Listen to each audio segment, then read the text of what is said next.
বৈজ্ঞানিকরা বলে রিসার্চ করে করে বড় বড় ডাক্তাররা ডাক দিয়ে বলে কোন মুমিন অথবা কোন মুসলমান যদি বলে আল্লাহু আকবার, একবার যদি বলে আল্লাহু আকবার উচ্চ কণ্ঠে, তাদের যদি হার্টের রোগ থাকে সঙ্গে সঙ্গে যিনি ভালো করে দেয় তিনি কে?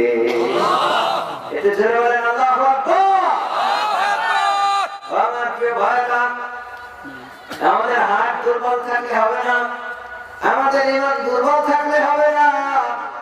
কারণ যদি আমাদের হার্ট না থাকে, হার্ট যদি দুর্বল থাকে, বেঈমানদের সামনে আমরা দাঁড়াইতে পারবো না, ঠিক না?